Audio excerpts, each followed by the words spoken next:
Welcome to Roll Call, a 126th Air Refueling Wing podcast of the Illinois Air National Guard at Scott Air Force Base. I'm your host, Technical Sergeant Brian Ellison. The Roll Call podcast focused on people, mission, and community. What's up to our deployers? Thanks for listening. Coming up, we're talking the 5-6 Council with President of the Council, Tech Sergeant Andrew Kleiser, plus the Boomer Board is coming up if you're interested in fuel and planes up in the air. Right now, there are thousands of National Guard troops in the nation's capital to support law enforcement during the presidential inauguration. Many of the soldiers and airmen are getting there via the Air National Guard in an historic airlift. The director of the Air National Guard Public Affairs, Lieutenant Colonel Devin Robinson, said the volume of aircraft personnel and equipment that is processing through Andrews is pretty much unprecedented. He went on to say that our Guard airmen are turning a massive number of aircraft in a very short period of time.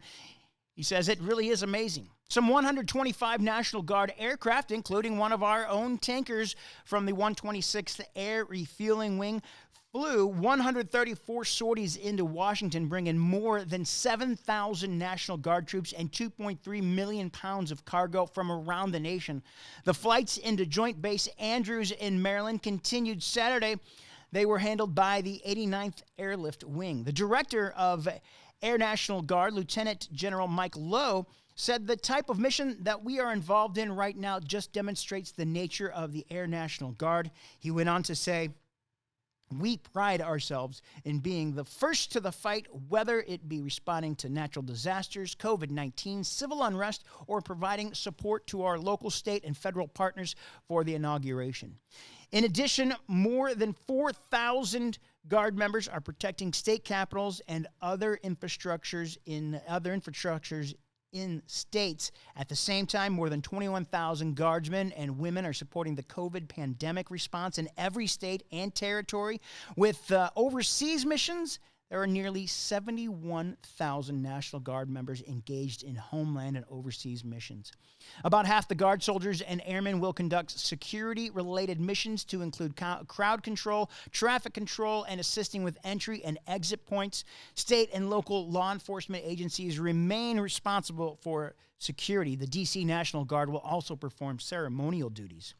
Military involvement in presidential inaugurations date back to April 30th, 1789, when members of the U.S. Army, local militias, the modern-day National Guard, and Revolutionary War veterans escorted George Washington to New York City, the seat of government, for his inauguration ceremony.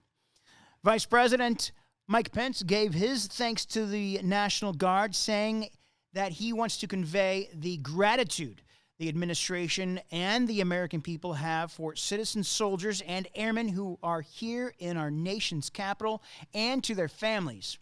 Vice President Pence said, "We're very proud and grateful for work they have done and will do in the historic days ahead." Did you see the pictures in D.C.? Governor Pritzker surprised our Illinois Guardsmen there in D.C. with pizza. And what I saw on the bellhop cart, if you want to call it that, was at least, I think I counted close to 30 pizzas, and it looked like they were still unloading more onto this cart at the hotel they were staying at. How would you like to be the delivery guy, the pizza guy that delivered those pizzas? Hi, we are the 126 recruiting team. I'm Master Sergeant Heather Wilde, recruiting flight chief. I'm Technical Sergeant Richard Olson, production recruiter. To learn more about career training with the 126, give us a call at 618-222-5701. But wait, there's more. Give us a call in the next 5 minutes and you could qualify for 4 years of free college tuition. Tech Sergeant Andrew Kleiser is joining us today. You know what, Andrew? I got to say, you are probably I say this in the nicest way, you are the lowest ranking person I've ever had on the podcast. Wow. Yeah, so thanks for coming in today. If you're watching on video, he is a civilian this week. He's working his other job. I appreciate him coming in this week to talk to us. Andrew just joined the JAG office. He used to be a part of the great and mighty public affairs, but for whatever reason, he decided to go to the JAG office. So I mean, we're not going to hold it against them. I appreciate you coming in. Andrew's here to talk about the 5-6 Council. Tell us about the 5-6 Council. The 5-6 Council is it's a private organization here at the wing with the staff sergeants and tech sergeants. It's a chance for us to get together and organize community service events. We've done in the past. We've held kind of morale events. The annual volleyball tournament. Oh yeah. That is usually held over at is it Silver Creek Saloon. Mm-hmm. Obviously, we didn't have one this past year. Thank you, COVID. But typically, that's an event that 5-6 sponsors and organizes, and usually we have fantastic turnout. You guys raise that money through the volleyball. What do you guys do with that money? So it'll go to kind of support our 5-6 operations. In the past, when we've had meetings, we'll provide pizza, maybe donuts, or we'll provide different things. And then oftentimes we'll donate to various causes in our local community. We held a toy drive around the holidays. Oh, that's great. We usually do. And oftentimes we'll donate cash for those projects. You guys did that last month. Did you guys do that? I know you guys were trying to do it last month, but with COVID and all that. So we were not able to kind of organize our toy drive this past year. It's just COVID obviously makes things extremely challenging. Yeah.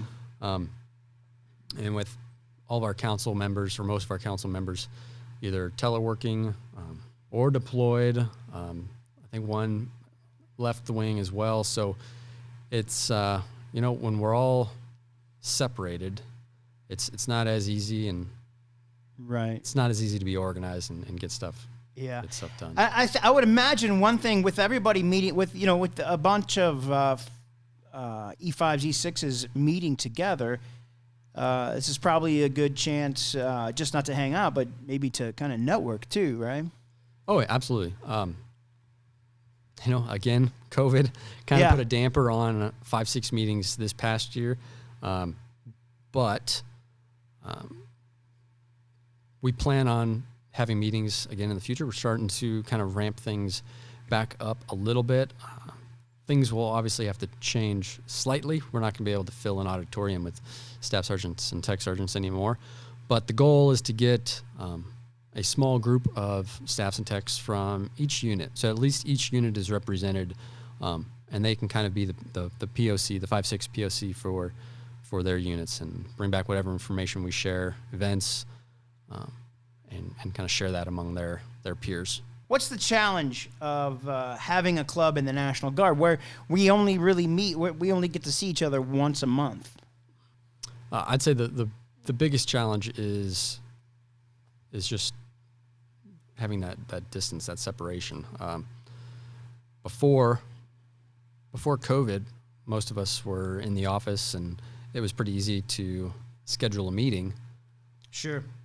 And get in touch. But with everybody teleworking, it's obviously you can still do telecons, but we've struggled making that transition, going from in-person meetings to accomplishing a lot via telecon. Yeah, and you guys just had a meeting the other day where you invited a lot of folks. What was that meeting about that you just had in the January drill? So over Saturday, January drill, we had a nominations kind of teleconference, and really it was pretty brief, but it was just a chance for us to spread the word. February we'll be having elections for a new 5-6 council officer board. Okay. So we're looking for nominees who are kind of go-getters, hard chargers, and kind of looking to take on a fun project to continue to revamp 5-6. The one good thing about the 5-6 is they've got a mentor that comes along with the club. Who's that mentor, and how do they help? Chief Mertz was assigned our mentor in November. We've met with him a couple times. He's provided great guidance, and he's kind of given me, I think, a good vision for what 5-6 should transition into. I feel like we need to try and focus more internally on our wing members and maybe kind of reduce the number of outward community service events where we're looking for volunteers and things like that, and try to focus on growing our staff sergeants and tech sergeants. By growing, you mean bringing in more people? Is that what he means by growing? I mean, when I say growing, I'm talking like professional development, and that includes networking. But he made a good point. It's important that our staffs and our tech sergeants, they learn about our overall wing, and that's not just their job, but they need to understand what other units are responsible for. Being in PA, we were fortunate enough to kind of venture out and meet everybody across the wing. Right. And so we kind of have a pretty good idea of what fuels do over at POL and what SCMS does and Med Group. But perhaps Med Group doesn't really know all that much about what supply chain management does and what their overall responsibility is. So I think it's important for our staffs and techs, in order for all of us to grow into senior NCOs, we got to have that overall kind of understanding of what our wing is responsible for. And how would something like that look to get to get people from staffs and techs from one group to see what the other group is doing? Is there opportunities for that? So one of the recommendations that was made was when we have our meetings is to kind of assign or look for volunteers from each units to just kind of provide a pretty high-level briefing on their operation. It doesn't have to be anything highly detailed, because odds are we're not going to remember super specific information. But if they can kind of give us a general idea of what all they do, okay, I think it would have a really good impact on our airmen. So you're electing officers, president, vice president, which I should mention that Tech Sergeant Andrew Kleiser here from 5.6 is the president of the 5.6 club. So you're looking for council officials, but not just you're looking for more than just people to be council officials. You're looking for other people as well, just to join in and be a part of the group, right? Right. So February, we are holding our elections for the new officer board. Right. But any staff and tech sergeant is eligible to be involved in the 5.6 council. Okay. So you don't have to be the president to show up. Show up and just be a part of it. Just being a member, it's got to look pretty good on an EPR, because when you're getting up to higher ranks, or if you want to become Airman of the Year, it reflects well on you if you're in those positions. Yeah, absolutely. It shows that you care about professional development. It shows that you care about the wing and that you want to be involved. And it also definitely gives you a chance to kind of have some interaction with senior leaders. How has COVID affected? COVID's turned absolutely everything upside down. How has that affected your 5.6 council meetings? COVID has pretty much eliminated our 5.6 council meetings, at least as a group, for the last year. Yeah, that's good. COVID has kind of destroyed the way that we typically operate for 5.6. We were able to do our toy drive back in December 2019. Right. Then COVID hit, and I think along with everybody else, we're adjusting to this new normal, and folks who are teleworking, including myself, it's a serious challenge trying to work from home and watch a 2-year-old. And I know there's lots of people out there who are trying to go through the same thing. So, the additional stuff like 5.6 kind of gets pushed aside because you just feel like you're trying to survive. Right. How do you think we fix that? What do we do to get more people involved? Because I'd like to be involved, and maybe I'll throw my hat in because I'm a full timer now. Maybe more full timers can take that and run with it, and maybe try to. I don't want to say improve the club, but reform the club in a different way. Well, I will say that it's much easier when you've got at least a good portion of the 5-6 executive council who are full-timers at the wing. It definitely makes things a lot easier to organize meetings and plan. That's typically how it was before COVID hit. So it was a lot easier to touch base before UTA. Right. And then have our UTA meeting. But as opposed to now trying to organize a group 5-6 council meeting throughout the course of a month it's a challenge.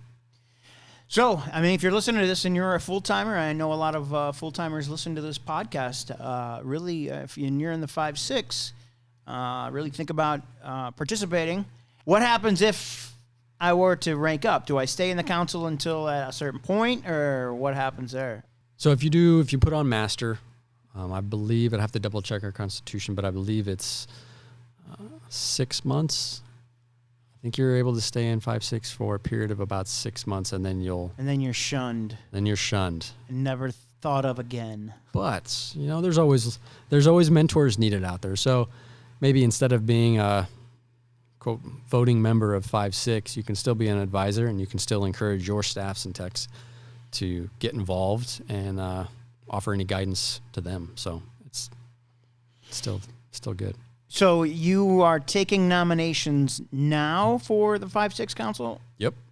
How do we nominate somebody? If you'd like to make nominations, I would recommend you could either reach out to myself.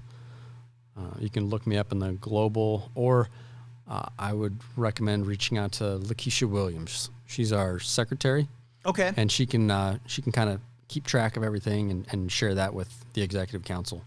If you want to reach out to her, I think I'll do that and try to throw my name in and help out the council. I've got some ideas, and I know Chief Mertz has some ideas. So, I think we just need more people in and involved, and we can make a positive change.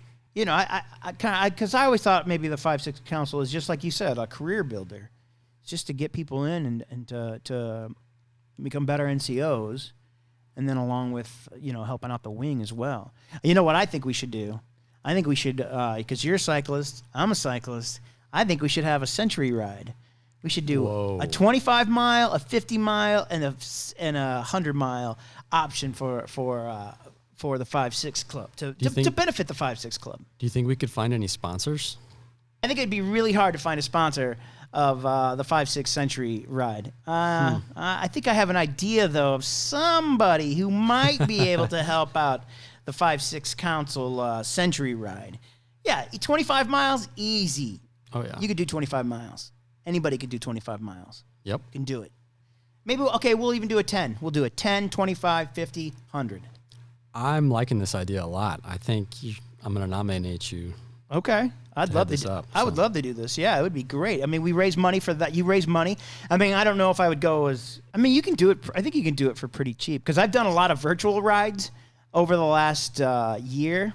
I've got like 6-7 medals that I've done that I like. This medal right over here. I'll show you this. The Philadelphia 76 miler.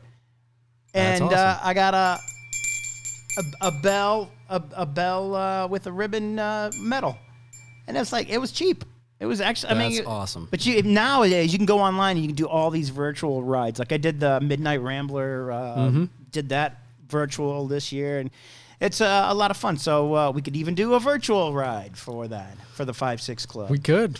Yeah, but hopefully, I'm hoping, fingers crossed, by mid-April, I'm going to be at Busch Stadium watching baseball games with a few other people. Not everybody, but if you get your little vaccine, come on in, buddy. It's gonna be a full season next year, so. Oh yeah, and hockey season. We're recording this on January 13th. Starts tonight. Blues in Colorado, 9:30. I'll be asleep.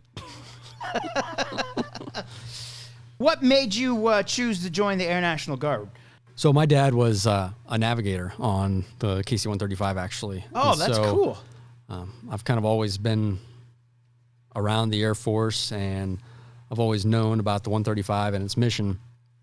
And so when I was in college, I had some buddies who had joined the 126 and another Illinois Air National Guard unit up in Peoria.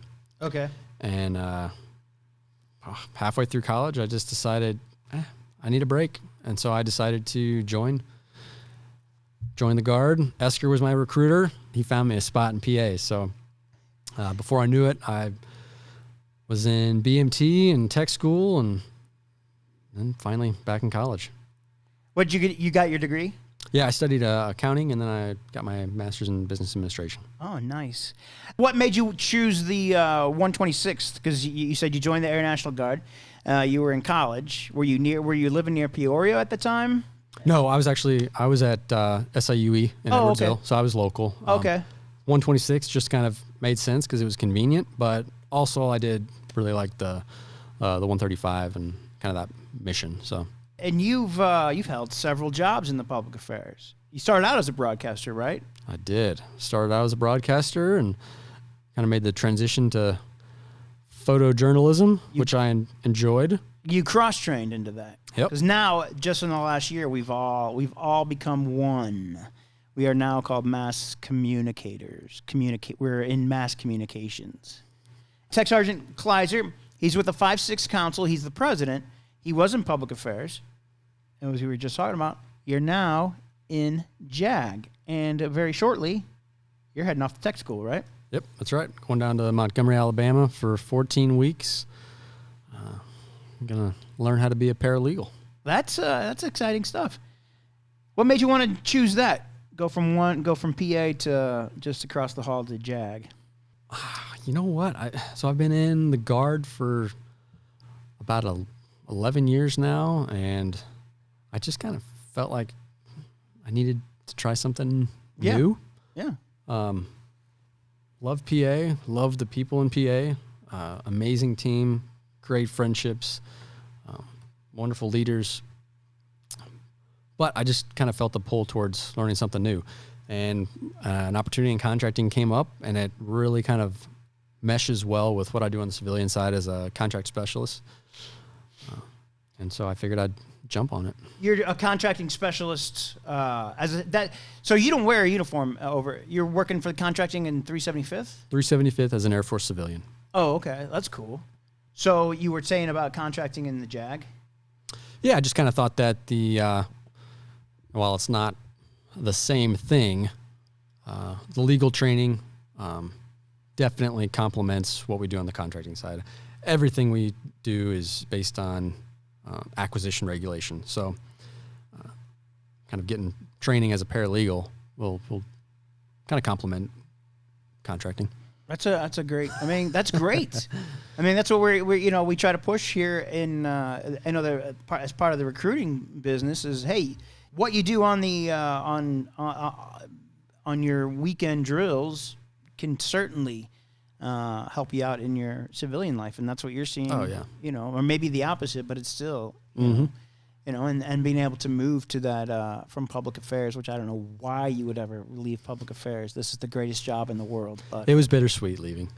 Yeah, I know. It was, and I mean, not to brag on Andrew, but he was like our fearless our fearless leader among us lower enlisted. And now I've had to pick up the slack, and I hope I've done okay.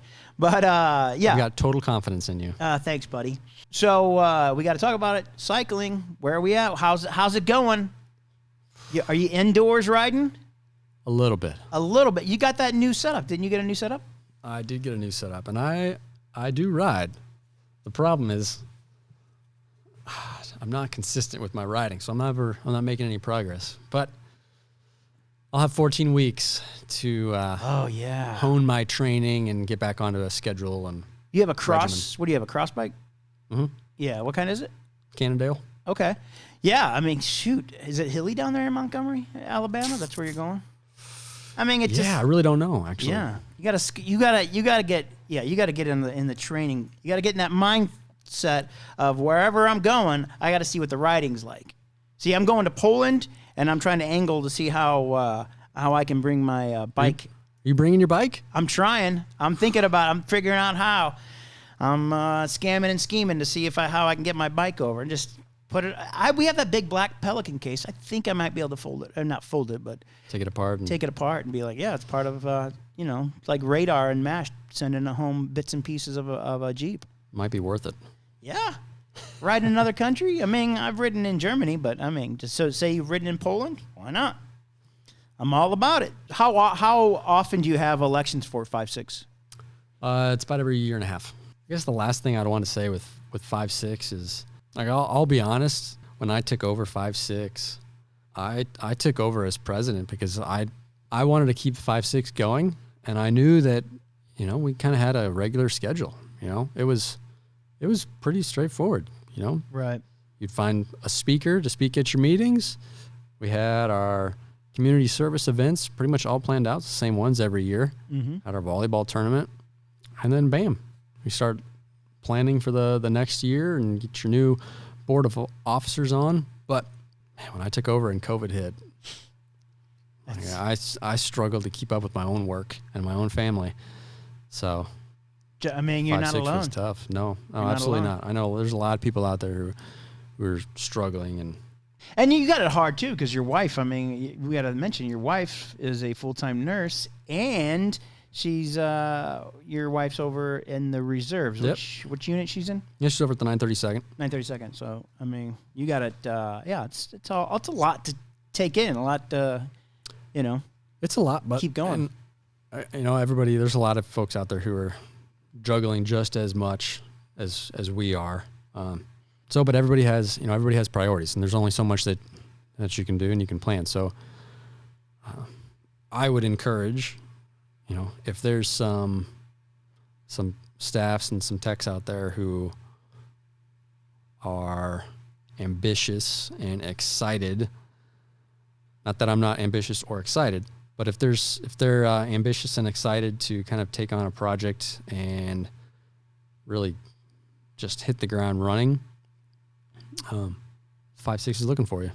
So reach out to myself or Lakeisha Williams over at MSG. You can find her in the global. You can probably look her up on Facebook too, but reach out to one of us and we'll get you on the ballot for February. Okay. All right. That is Tech Sergeant Andrew Kleiser. He's from JAG, but he's more importantly right now the president of the 5-6 Council, and elections are coming up. How are you guys going to be voting? How's that going to work? So we're still trying to kind of work the details, but right now the plan is to have an in-person meeting in February. Okay. Got to figure out a time exactly right now. We're kind of looking for the multi-purpose room so that we have enough space to kind of spread out a little bit. Right. But yes, the meeting will be in person in February. All right. Again, that's Tech Sergeant Andrew Kleiser. He's in JAG, but he's also the president of the 5-6 Council. Andrew, thanks for coming in and being on the other side. You got it. With your look around the Air Force, I'm Staff Sergeant Britt Crowley. The Language Enabled Airman Program, or LEAP, is accepting new cadet applications through March 5th. LEAP is a program designed to help improve airmen's language and cultural capabilities and awareness. LEAP develops leaders to be cross-culturally competent, which enhances the ability to meet global mission requirements for the Air Force. To become a LEAP cadet, airmen must show some level of proficiency in a foreign language specified on the Air Force Strategic Language List. The Air Force looks at an applicant's academic history, job performance, language proficiency, and other requirements.